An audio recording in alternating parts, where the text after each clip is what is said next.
Талиева Камила Абдразаковна сөз берилет. Урматтуу алып баруучулар, башында бербегиле. Башында берип Эмес Камила Абдразаковна, төрагалык кылуучулар. эмне десеңер ошо дегиле бербегиле. Мен убактымды кайрадан бергиле.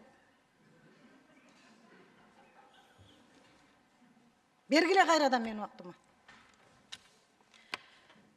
Акылбек Сөмөкич, мынау кыргыз, казак озеки чыгармачылыгында жомокторунда бир жакшы сатиралык персонаж бар да, Алдар Көсө деген. Мен эми персонально атабайын азыр. Айрым министрлериңиз Алдар Көсөлүк болуп, айлакерлик менен кээде айткан сөзүн аткарбайт. Бул эмне деген? Мен эмкиде айтамын. Кимдер эмне деп атат? Мына мен сизге сентябрь айынан бери 56 кат жолдогонмун. Былтыркы жыл абдан катуу мактап койдум эле да. 4 айда катуу иштедиңер деп, бир ушундай өкмөттүк күндө. Бүгүнкү күнү бар бир катты карап чыктым. Бир катка дагы бир жооп жок. Эми министерстволор боюнча отчет даярдап, май айында бир билдирүү жазайын деп атам ортоңку трибунадан. Төрagadan 10 мүнөт убактым бар алып. Өтө жай кыймылдап атасыздар. Бул быйылкы жыл ыкчам кыймылдагылачы, ыкчам. Анан мен кече сизге өзүңүзгө да киргенде айттым эле, айыл өкмөттүн эмеси эмне болду? Имараты. Чечилбей келет 2 жылдан бери. Өзүңүз жанагы аял менен жолукканда Лейлекке барганда айткансыз. Эмне болду ошол? Сатып алуу зданияны. Максат айылын айтып атасызбы? Жок, Жаңжер айыл өкмөтү. Сизди мен билетти айтып атам. Өткөндө сизге киргенде айттым эле го.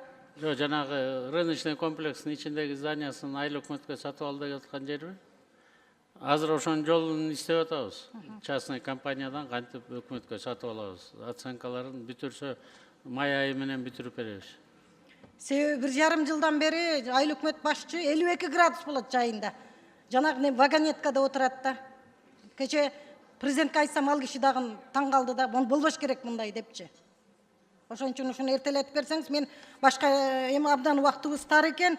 Много жерде бүгүн цифраларды карап отурам да.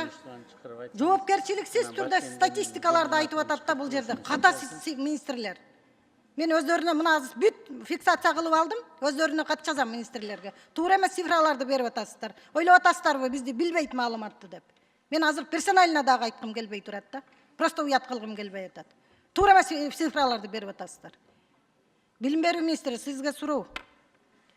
Бюджеттин канча пайызы маянага которулат? Мен бая күнү сиздин бир интервьюңузду угуп калып аябай таң калдым да. Канча пайызы? Жалпы бюджетиңиз канча пайызы бюджетке Камила Абдразаковна, бүгүнкү күндө бюджеттин 92% маянага которулат. Ошода 92де уктум, мен таң калып атам да, анда сапатка, анда башка реформага бизге эчтеке жок, жөн эле баягы күндө жесем күндө жок болуп эле жеп коюп отура беребизби? Анын ичинен мектеп тамактануусуна 2% коммуналдык чыгымдарга да кетет, өнүгүү каражаттары. Жалпы канча бюджетиңиз? Жалпы быйыл 41 миллиард мектеп билим берүү системасыныкы, бала бакчаларды колсо 7 миллиард 800 миллион. Мына 12 жылдык өтөмүн деп атасыз. 92%ын сиз маянаңызга кетирип отурсаңыз, кайдагы реформа? 12 жылдыкка өтүш үчүн сиз экөөбүз абдан чоң даярдыктан өтүшүбүз керек. Мектепте класстар 30-40тан окуса, кайдагы 12 жылдык? Кайдагы эски шкаф, мебелдер менен отурса, тыгылып жашап атса балдар? Кайдагы 12 жылдык? Биз 10 жылдыкты, 11 жылдыкты уюштура албай атабыз. Китеп боюнча мен мына азыр абдан көп материал даярдадым, жакында билдирүү жазайын. Өзүңүзгө да өткөндө айттым. 5 ай калды 1 сентябрга. Иш жылган жок китеп боюнча. Качан даярдайсыз китеп боюнча?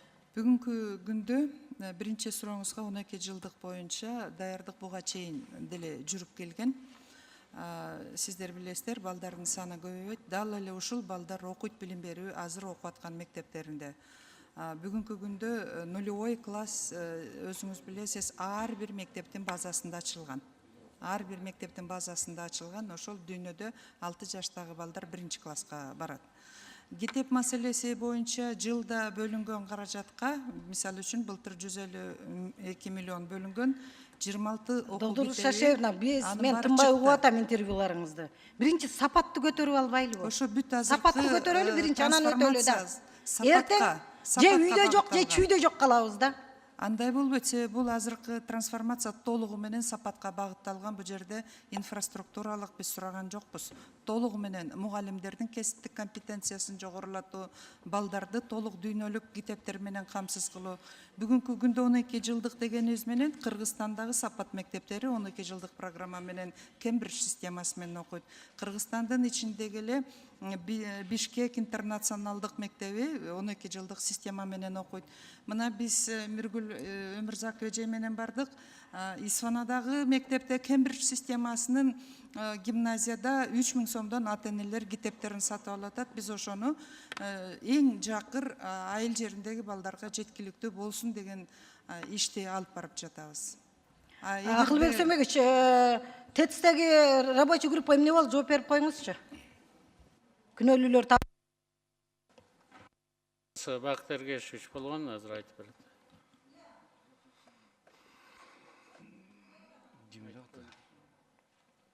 Камил Абдуразаковна, ТЭЦ боюнча комиссиянын төрагасы менмин.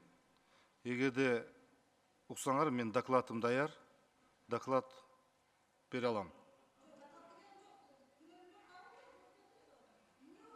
Азыр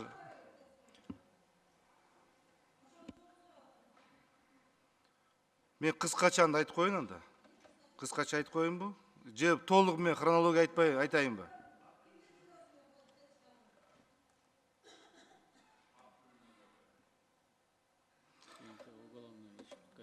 Жыйынтыгы мындай, жыйынтыгы азыр башкы прокуратура иш козгогон, ГКМБ тергеп атат.